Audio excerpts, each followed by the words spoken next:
Hai hai hai. Selamat datang kembali di channel Min Donghua. Di video kali ini kita akan melanjutkan cerita Donghua Battle Truck Devon. Ayo langsung aja ke alurnya. Pada saat ini Xiaoyan segera berdiri di samping, kemudian banyak sosok yang maju satu demi satu. Tentu saja ada juga orang yang mengambil pilihan yang tidak aman atau merasa bahwa Xiaoyan adalah orang yang kejam, sehingga mereka tidak ingin melakukan perjalanan ke air berlumpur ini. Tepat ketika mata Xiaoyan menyapu sosok di depannya dan Xiaoyan bisa merasakan beberapa aura di antara mereka, bahwa mereka bukan berasal dari dunia sensi. Tapi Xiaoyan juga tidak bisa menebak secara spesifik dari dunia mana orang-orang ini berasal. Namun jika dilihat dari auranya, yang terkuat di sini hanyalah keabadian dewa tingkat kedua. Meski begitu, mereka pastilah adalah keberadaan tingkat atas di dunia kecil tempat mereka tinggal. Bahkan sangat mungkin bahwa mereka bukan milik keluarga atau kekuatan tertentu, tetapi milik sekelompok prajurit independen yang telah lama hidup di dunia kecil. Adapun alasan mengapa Xiaoyan dapat melihat keberadaan para dewa abadi ini sekarang adalah karena kemunculan zona misterius ini.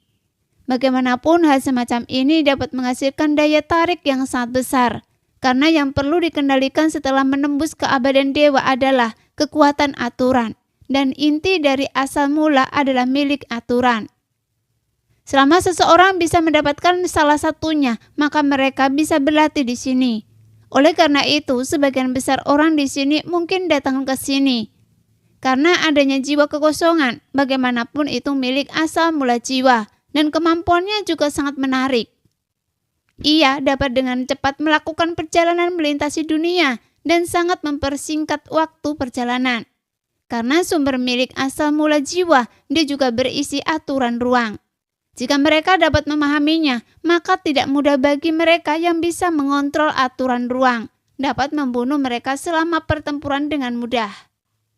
Meskipun ini bukan aturan yang kuat dalam pertempuran, namun tetap memiliki pengaruh yang besar. Semuanya, mari kita bekerja sama untuk membuka pembatasan ini. Loang berteriak dengan penuh semangat. Tampak dia merasa percaya diri segera setelah menerima janji tamu Xiaoyan. Meskipun dia tidak mengenal Xiaoyan, tetapi setelah melihat Xiaoyan pertarungan barusan, itu sudah cukup untuk mengejutkan setiap orang kuat yang hadir. Dan mereka yang dapat membantu dalam hal ini jelas mereka mengenali kekuatan Xiaoyan, tetapi kebanyakan dari mereka masih ingin mengambil kesempatan ini untuk memasuki zona misterius di pusaran ketiadaan. Dan lusinan sosok ini semuanya mengambil tindakan di bawah komando Loang. Mereka terus meledakkan pembatasan kekosongan dengan ganas, sehingga serangan gila-gilaan terus berkembang di kehampaan yang membuat suara menderu terus bergema. Di bawah serangan terus-menerus, pembatasan tersebut menunjukkan tanda berbintik-bintik yang rumit. Tetapi di bawah serangan gila ini, pembatasan itu tidak menunjukkan tanda-tanda akan dipatahkan. Setiap bergabung dengan banyak orang dan melihat pembatasan itu tidak dapat ditembus, puluhan sosok itu segera menunjukkan ekspresi tak berdaya. Saudaraku, saya akan melakukan yang terbaik. Konon segel ini hanya bisa dibuat dengan menunggu seseorang yang ahli yang telah membuatnya, dan hanya orang kuat di tingkat ketiga keabadian dewa yang dapat menerobosnya.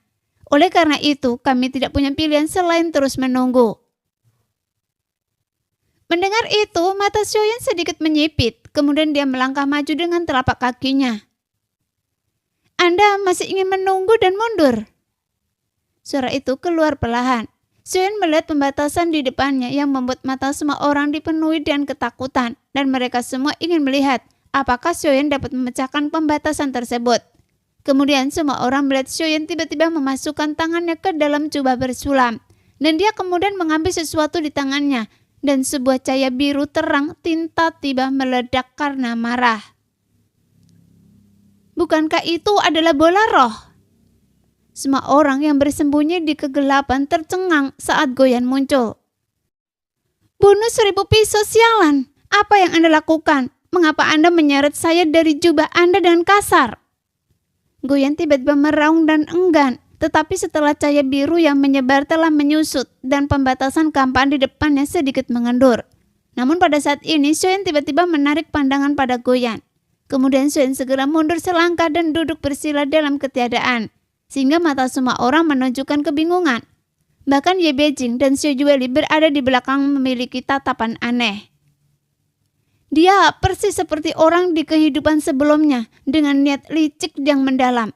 Secara logika dengan kekuatannya, meskipun ada beberapa monster tua di sini yang seharusnya tidak bisa dirasakannya, tapi dia percaya pada penilaiannya sendiri bahwa ada monster yang lebih kuat di sini.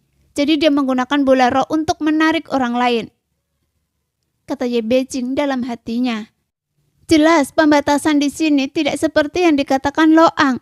Bahkan jika ada orang yang berada di keabadian tingkat ketiga muncul di sini, mereka mungkin tidak dapat memecahkannya, karena dibutuhkan orang yang lebih kuat untuk memecahkannya dengan seluruh kekuatannya, agar semua orang mendapat kesempatan. Karena alasan mengapa tempat ini ditutup sekian lama, itu sudah menunjukkan bahwa tidak mudah untuk ditembus. Hanya saja bukan berarti Xiaoyan tidak bisa menerobosnya.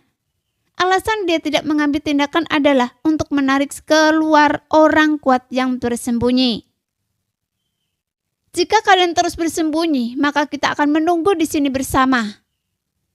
Tepat ketika suara Xiaoyan keluar dengan keras, semua orang juga tampak tercengang. Dan kemudian sebuah aura yang kuat tiba-tiba datang dari kehampaan di belakang mereka. Hanya saja tidak hanya ada satu aura, tetapi 3 aura. Dan mereka muncul di depan Xiaoyan hampir seketika. Baik pria maupun wanita, mereka semua memiliki alis berbentuk pedang dan mata berbintang. Setelah mencapai level ini, mereka pasti mempertahankan penampilan paling tampan dengan mata cerah, dan mereka semua berpikir bahwa mereka seperti dewa. Anda punya cara untuk memecahkannya. Mengapa Anda tidak melakukannya? Salah satu pria itu tidak memiliki rambut dan berpakaian seperti jubah, tampak seperti seorang Buddha. Dia memandang Xiaoyan dengan tatapan sinis dan berkata dengan keras. Mendengar itu, Xiaoyan mendengus dingin dan tiba-tiba menghilang. Ketika muncul kembali, Xiaoyan sudah meledak ke arah pria itu dengan kekuatan yang tak tertandingi. Dan di tengah alisnya, segel 9 bintang bersinar terang. Jelas kali ini Xiaoyan menggunakan kekuatan avatar Yuan Shen, dan kekuatan yang melebokir tubuh Yuan Shen Xiaoyan juga tercurah, sehingga langsung membawa tekanan yang menakutkan.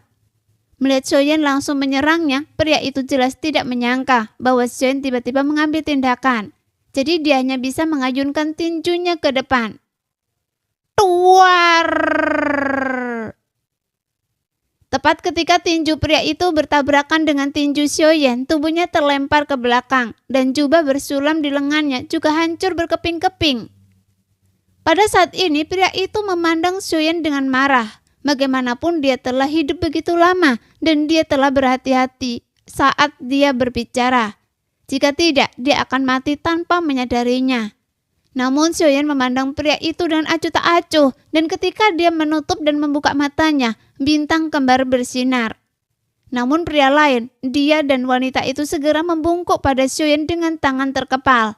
Hanya saja setelah Xiaoyan melihat sang Buddha, dia penuh dengan niat membunuh.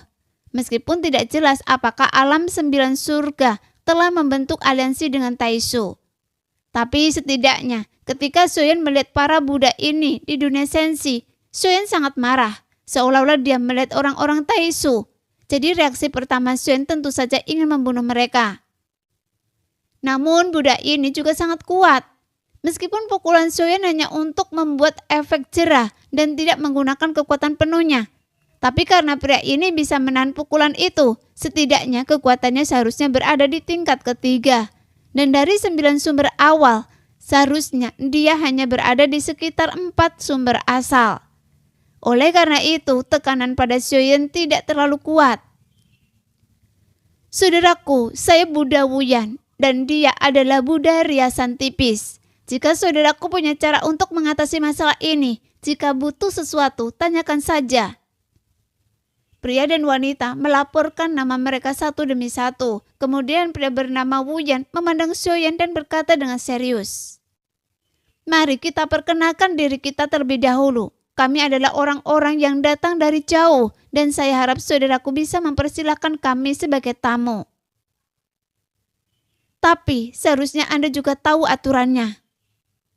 Setelah Suen selesai berbicara, dia melihat ke arah Buddha yang melawannya. Jadi Buddha itu perlahan melangkah maju dan membuang amarahnya.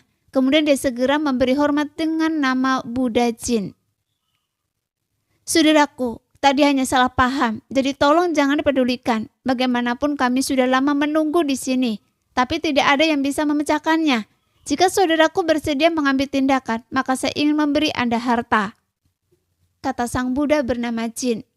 Setelah mengatakan itu, dia membalikkan tangannya dan seutas manik Buddha muncul di telapak tangannya.